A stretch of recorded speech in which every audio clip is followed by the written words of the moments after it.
First, I had a problem with the gooks, Henry. Now it's the jigs. Gooks and jigs are all over me, Henry. Why are the coloreds blaming me? Henry, you're a Jew. You know these people. Why am I being blamed? I was nice to the colored. Brandon Johnson has more people to blame.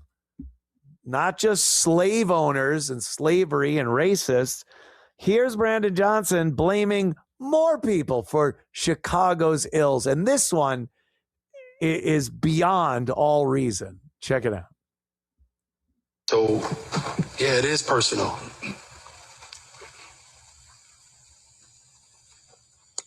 Black death has been, unfortunately, accepted in this country for a very long time. The bubonic plague? We had a chance 60 years ago to get at the root causes, and people mocked President Johnson. And we ended up with Richard Nixon. I'm going to work hard every day to transform this city. That's what it takes to build a better, stronger, safer Chicago. I need everybody to step up. So, Richard Milhouse Nixon. He's blaming Nixon. 60 years ago, President Lyndon Baines Johnson, the one who put forth the Civil Rights Act, which right from the moment that was signed, the downfall of the black community in this country began. It wasn't great before that, but boy, after the Civil Rights Act, when they were just coddled and given money and housing and clothes and welfare, and no one could criticize them anymore. And we've seen, I don't got to tell you, I don't have to fucking dig up any old documents to prove that. You see it every day. We see the result of the Civil Rights Act every single day. It only got worse and worse. And he thinks that under Johnson and the Civil Rights Act, that they were looking into the black community. Why is there such high illegitimacy? Why are there so many pregnancies and no fathers and crime and drugs and all that shit? And it was like, what happened? And President Johnson was going to fix it all. But people mocked President Johnson. They told him, this is terrible. What are you doing? You can't teach these people anything. They're dumb. They're lazy. They don't, a lot of the people, the politicians from the South especially, and Johnson was from Texas, so they were telling him that, and he's like, oh, no, we're going to look into this and see what happened. And they all mocked him. And then, you know what happened? We got Richard M. Nixon. And what did that do? What effect does Dick Nixon have on in Chicago on Juneteenth, 2026? Mayor Brandon Johnson, how the fuck does Nixon have anything to do with what transpired last weekend under your watch as mayor, with your police department, with their fucking both two hands tied behind our balls? That was amazing, though. Hearing that he blamed slavery and then blamed Nixon. Why are the coloreds blaming me? Henry, you're a Jew. You know these people. Why am I being blamed? I was nice to the colored. And then the bottom line here is the Chicago teens. The teens are the real problem. I'm so distracted with this fucking hair. It's always way too dark when I first come home. Oh, it looks so silly. The teens that are causing these problems, black teens, and young black men in their 20s, That's your demo for fucking murder, rape, robbery, assault, all of it. There's your demo. And no one wants to talk about it. Never mind do anything about it.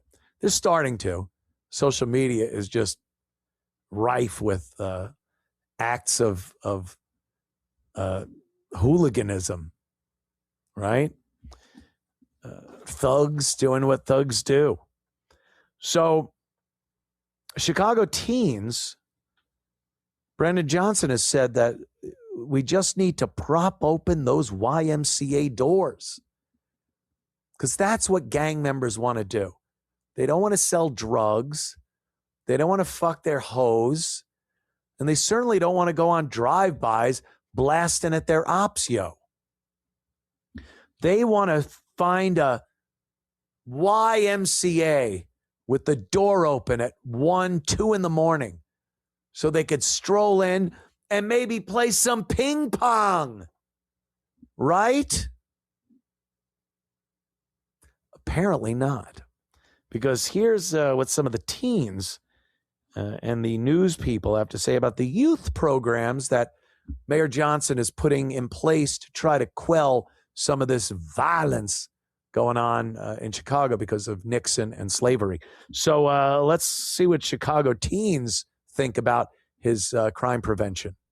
Daryl Hess and Nunu say despite community organizations offering programs throughout the summer, many teens are looking for something different. I feel like the Boys and Girls Club, the library is not hitting no more. So like they need another form place to like somewhere to go, you know? Hess says one of the biggest problems is that the young people participating in these takeovers haven't been given a real seat at the table to explain what's driving the behavior. When I think about City Hall and I think about the discussions that's being made, I think about them just being stern. Like, you know, we definitely need to be in the conversations with them so they can get a better understanding.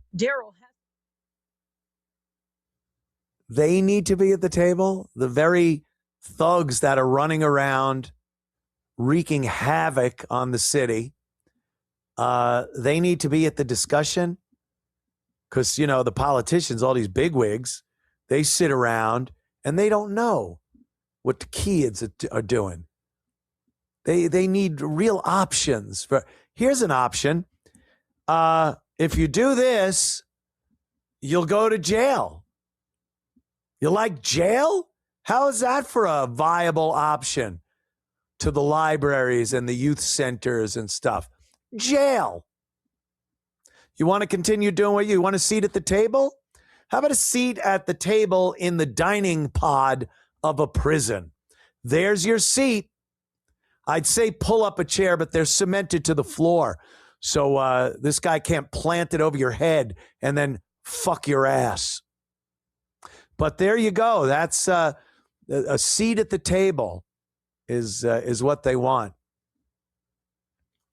They've been conditioned, especially in places like Chicago, where the leadership and law enforcement and the judicial system won't do shit, no matter what these fucking animals do.